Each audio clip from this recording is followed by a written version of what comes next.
السلام علیکم ورحمۃ اللہ وبرکاتہ۔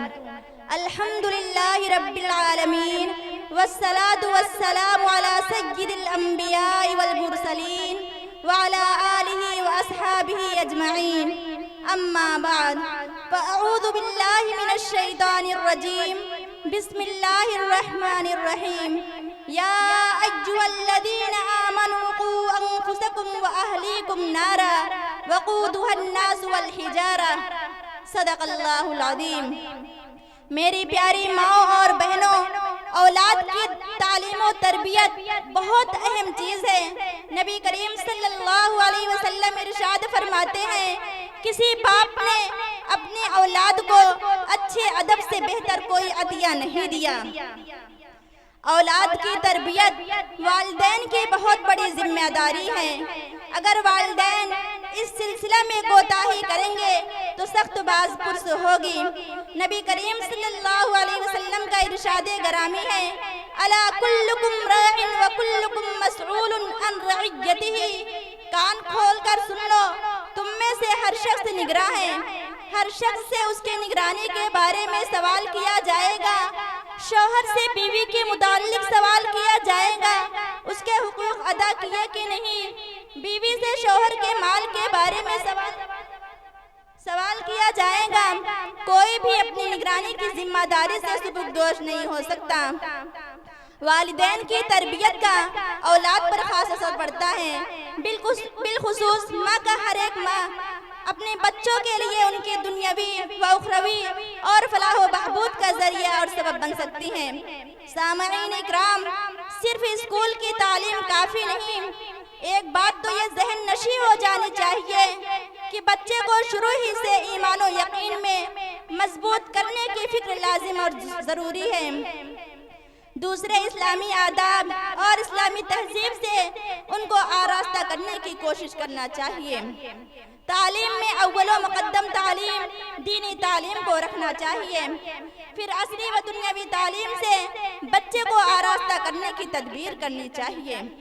آج عام طور پر مائیں اپنے بچوں کی تربیت میں انتہائی کوتاہی کرتی ہیں، ان کو نہ اسلامی آداب سکھاتی ہیں، نہ اسلامی تہذیب و اخلاق سے ان کو آراستہ کرتی ہیں، بلکہ صرف انگریزی و عصری اسکول کے حوالے کر کے یہ سمجھ جاتی ہیں کہ ہم نے حق ادا کر دیا، مگر ان کو یہ خبر نہیں کہ ان اسکولوں میں ایمان و یقین تو ایک طرف رہا، وہاں ان بچوں کو اخلاق و آداب کی تعلیم ہی نہیں دی جاتی۔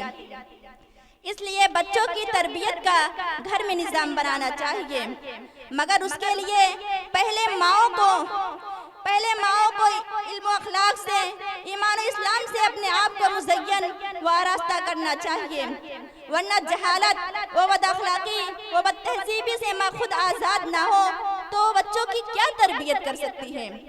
بچوں کی تربیت کے لیے حضرات انبیاء علیہ السلام کے قصے، حضرات صحابہ صحابیات کے واقعات اور بزرگان دین کے حالات و قوائف کا پیش کرنا ان کو سنانا بہت مفید ہوتا ہے، چونکہ بچے کہانی سننے کے نہایت شوقین ہوتے ہیں، اس لیے وہ ان قصوں کو بہت رغبت سے سنتے اور یاد کر لیتے ہیں۔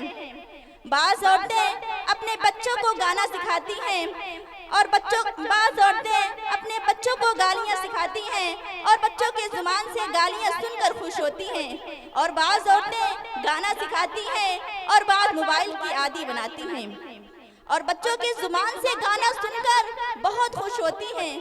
غور کیجئے، یہ تربیت ہو رہا ہے یا بگاڑ؟ اللہ رب العزت کا ارشاد ہے، یا ایھا الذین آمنوا قوا انفسکم واہلیکم نارا وقودها الناس والحجارہ، اے ایمان والو، اپنے آپ کو اور اپنے گھر والوں کو اس آگ سے بچاؤ جس کا ایندھن انسان اور پتھر ہے۔ بات صرف یہاں تک ختم نہیں ہوتی کہ بس اپنے آپ کو آگ سے بچا کر بیٹھ جاؤ، بلکہ اپنے اہل و عیال کو بھی آگ سے بچانا ضروری ہے۔ آج یہ منظر بکثرت نظر آتا ہے کہ آدمی اپنی ذات میں بڑا دیندار ہے، نماز روزے کا پورا اہتمام ہے، زکوٰۃ بھی ادا کی جا رہی ہے، مال بھی اللہ کی راہ میں خرچ کیا جا رہا ہے، لیکن اولاد اور گھر کو دیکھو تو اس میں اور ان میں زمین و آسمان کا فرق ہے۔ یہ کہیں جا رہا ہے تو وہ کہیں جا رہے ہیں۔ خوب سمجھ لیں، جب اپنے گھر والوں کو آگ سے بچانے کی فکر نہ ہو تو خود انسان کی اپنی نجات نہیں ہو سکتی۔ خلاصہ یہ ہے کہ ماں باپ کو پہلے اپنے اولاد کی تربیت کرنا ضروری ہے۔ یہی دعا ہے کہ آنے والی نسلوں کی حفاظت فرمائیں اور صراط مستقیم پر چلنے کی توفیق عطا فرمائیں۔ آمین۔ وآخر دعوانا الحمدللہ رب العالمین۔